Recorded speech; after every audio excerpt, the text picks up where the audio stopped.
Alright, what's up, man? We gotta say RIP to the champ of all time, Bill Russell, the GOAT, from the Olympics, college, 11 championships in the NBA.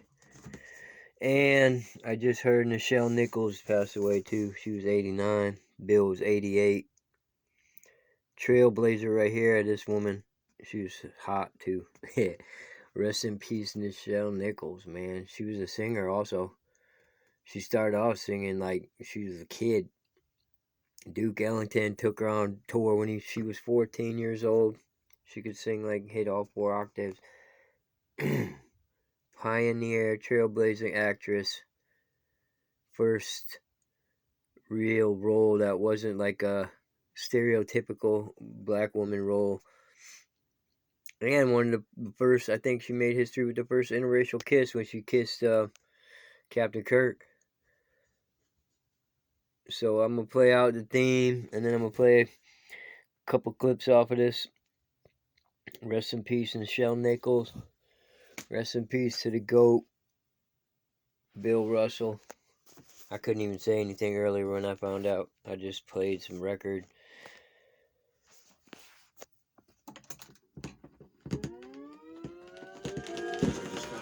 Who explores, someone to boldly go where no man has gone before.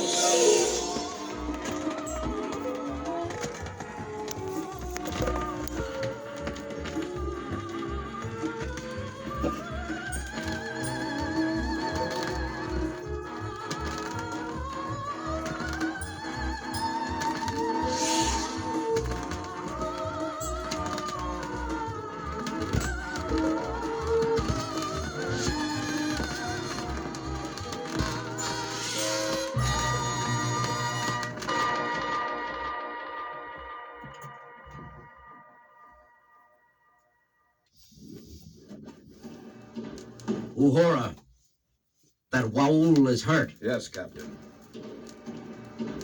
Uhura. Uhura, broadcast a warning for all hands to keep an eye out for the animal. Most of them have seen pictures of it. Seal all decks above and below sickbay. At least we can keep it in one area. Very good, Captain. Put me on the intercom. I'll do it myself. This is the captain speaking. The Moavian Waul, the pet of the Moavian ambassador to the Federation, has escaped. It's loose somewhere near the sickbay. Yeoman Prentice has already been injured attempting to recapture it. I want no more such injuries. Anyone sighting the creature is to contact security immediately. Make no attempt to approach it. Kirk out. Where did you last see it, Doctor? Took the branch to the left, Spock.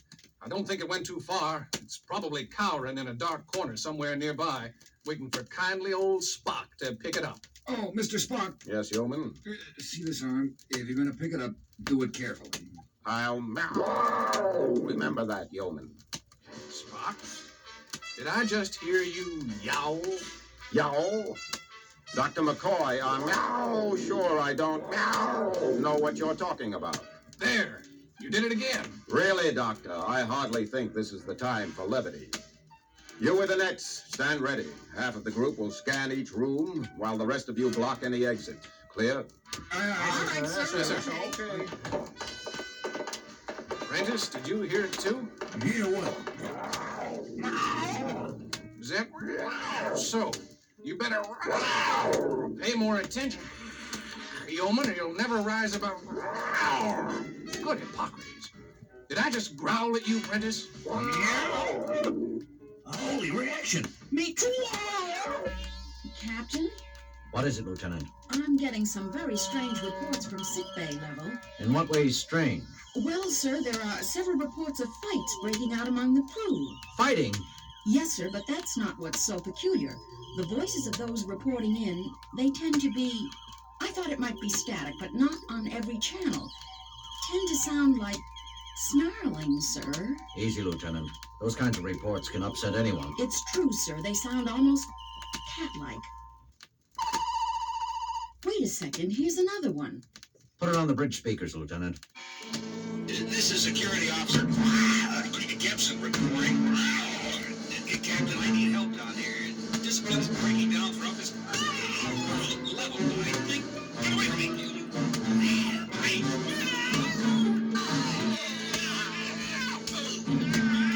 Captain, this is the captain speaking. Report.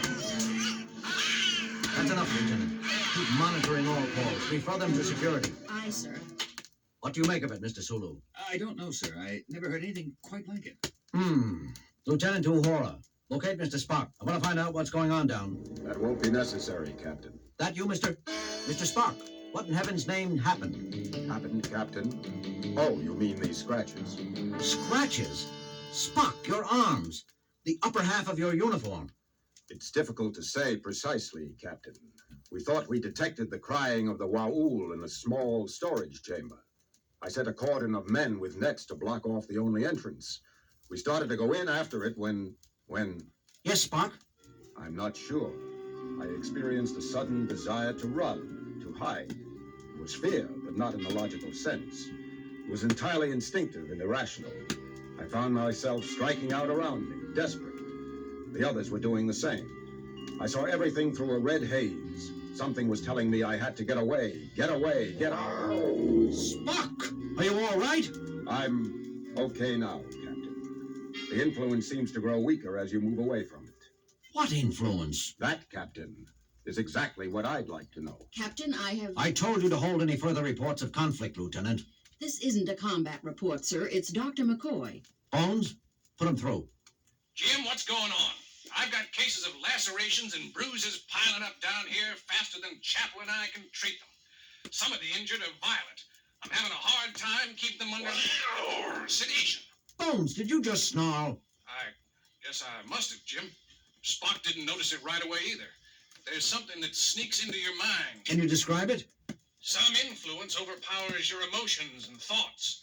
The sole urge is to strike out and run in blind panic. That's it. Panic. How about the source? I believe there is only one logical possibility, Captain. Just a minute, Bones. What, Mr. Spock? We are being subjected to a mass telepathic projection of considerable raw power. A projection emphasizing panic and fear. There is only one entity aboard which could be expected to be experiencing such feelings. The Moavian Waul. Bones, did you? I heard, Jim, and I wish somebody would do something about it fast. The thing's strength seems to be increasing. Our latest cases are requiring heavier and heavier sedation. Do the best you can, Bones. I'll get back to you. Suggestions, Mr. Spock? We have little information on Moab and less on this creature. I recommend contacting the Waul's owner for instructions. The ambassador? Spock, you know I can't do that. Moab is a diplomatic flashpoint. If we get in touch with them and confess we can't even handle a single pet, what are they going to think of our capabilities? More than they will if we never arrive. What do you mean, Spock? I can feel it again, Captain. The influence. Dr. McCoy is right, as far as he goes.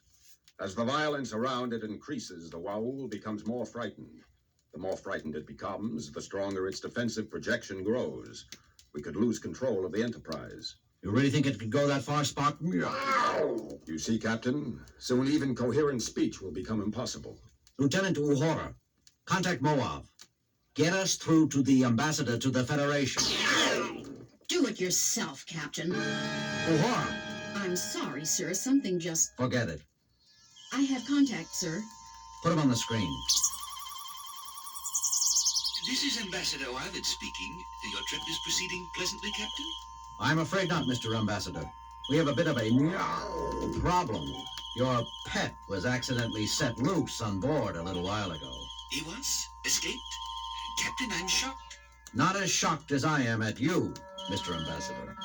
Do you know that it's against Federation law to transport an animal which can endanger the lives of a crew without suitable pre-notification? What? Captain Kirk? Ewas is no danger if he is kept in his cage and properly treated. You didn't plan all this then? Plan, Captain? I don't know what you mean. It would be an excellent way of testing our mental strength. Captain Kirk, I resent your insinuations. I shall file a formal protest with your government. Excellent. It'll go well with my report. Come now, Captain. Such unpleasantness isn't like you. Are you by chance feeling out of sorts? As if you didn't know. How do we go about recapturing your Waul? That does present a problem, doesn't it? The more frightened Ewas becomes, the harder it will be to approach him while retaining one's own thoughts. How long has he been free? Spock? About 40 minutes, Captain, I should guess. 2/3 of a ship hour, Mr. Ambassador. A long time. How about telling us how to shorten it? That's just it, Captain Kirk. You see, we don't know how to recapture a terrified Waul either. The only thing I can suggest is to get within, let's see, 300 of your meters of him and shoot him full of Pac-M or LQ tranquilizer. A Moavian drug, Captain. I doubt we have any aboard. Even if we did, we can't shoot around 300 meters of corners. I am sorry for you then, Captain. You must let me know if you come up with a solution. And now you must excuse me. I have an important appointment with the Minister for Foreign Affairs. Wait a minute, you can't just... Transmission terminated, sir. I'm attempting to reestablish, but they don't acknowledge. Keep trying. Mr. Spock? I see no choice but to make another attempt with the Mets. All right. Good luck. Who needs it? Sorry, Captain. The influence. I know, Mr. Spock. I can feel it myself now. Lieutenant, any luck? No, sir. I will continue to... Never mind. Get me sickbay. Sick bay. Dr. McCoy here. Bones, the Moavian ambassador said a couple of strains M or LQ of a tranquilizer called PAC would put the Waul under. Pack? Never heard of it. We've had practically no exchange of information yet with Moavian medical personnel, let alone veterinarians. Check the medical computer anyhow. Maybe there's a hypothesized Federation analog. I'll try, Jim, but we're pretty busy down here. I need that drug, Bones. I'll see what I can dig up. Sick bay out. Mr. Sulu, take the helm. I'm going with Mr. Spock. Yes, sir. Uhura, if you or Sulu find yourselves going under the influence of this thing, put out an automatic mayday describing our situation. Yes, sir. Yes, sir. This the corridor? Or Spock? Yes, Captain. You can fight it a little, but it digs at you, pounds away like a hammer. Like a hammer? Spock, I just had an urge to take a swing at you. I am experiencing similar leanings towards belligerent action, Captain. We should be nearing the Waul's last known hiding place. It's now growing stronger, Mr. Spock. I can't. It's just sitting there, Spock. Yes, Captain. It's truly frightened. Just another few meters, Captain, and we can get the net on it. Get it on yourself, Spock. Captain, I must get away. Get away. Tear, kill.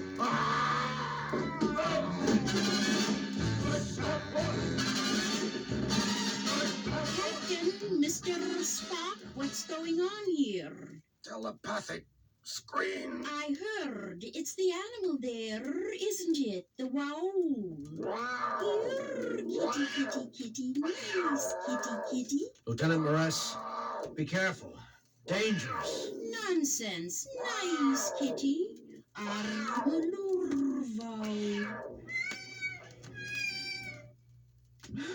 Mr. Spock, you all right? Yes, Captain. I must report myself under arrest for assaulting... No, Spock. You had no control over your thoughts. Is this poor, scared little furball what's been causing all the ruckus? Listen to it purr, Spock. Lieutenant Morris, what did you do to it? Do? Why, nothing, Captain. It was frightened out of its mind, that's all. I was off duty asleep until the noise of fighting in the corridor outside disturbed me. I learned what was happening and was on my way to the bridge when I saw you and Mr. Spock fighting. There, it's all right now. But why? Naturally, Lieutenant Morris is not affected. She has a feline ancestry herself and clearly able to empathize with primitive feline thoughts. The Waul detected assurance in a kindred spirit and at once relaxed. Lieutenant, you're hereby relieved of communications duties until we arrive at Moab and deliver this pet to Ambassador Oavid. Till then, your sole responsibility will be to see to the care and feeding of Iwas here.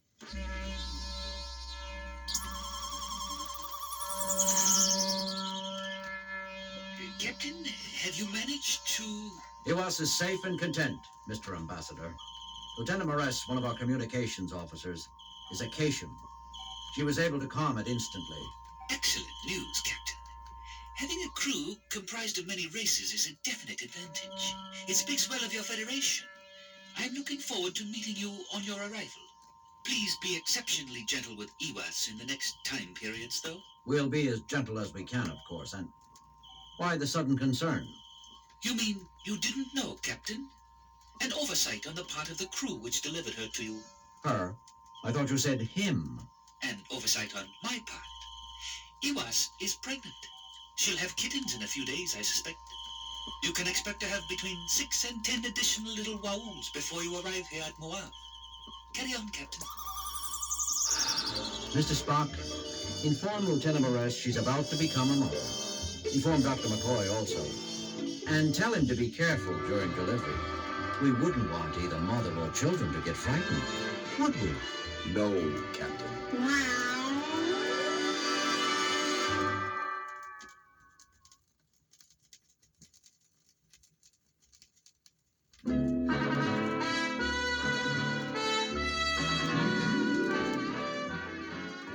Captain's log, start date 5444.9. The Enterprise is on a charting run through the partially explored Moran sector. Since this region seems relatively devoid of suns and planets, we expect to be finished here in a few days. Kirk out. Not soon enough for me, Captain. Bored, Mr. Connors? I thought you liked solitude and quiet. I do, Captain, but there are limits to one's ability to enjoy nothingness. Look at the screen. No planets worthy of investigating, hardly any stars, not even any interesting phenomena like quasars or black holes or renaissance. Just parsecs and parsecs of nothing. We should be through here by tomorrow, ship time, Connors. In the meantime...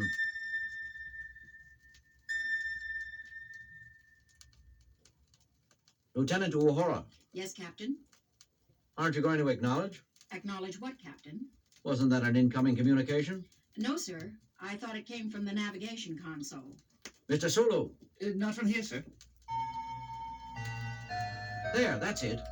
All systems neutral, Captain. It's not any of our instrumentation. What is it, Mr. Spock? I don't know, Captain. I've never heard anything quite like it.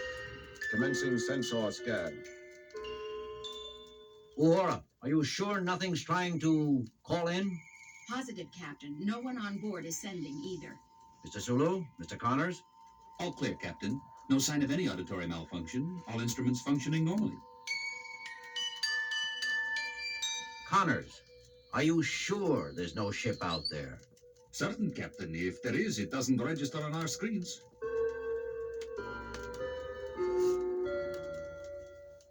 Mr. Spock, anything from the computer? Nothing definite, Captain. We appear to have encountered a previously unknown physical phenomenon. There are faint indications it is highly localized while remaining diffused. That's contradictory, Mr. Spock. Quite, Captain. The computer is equally confused.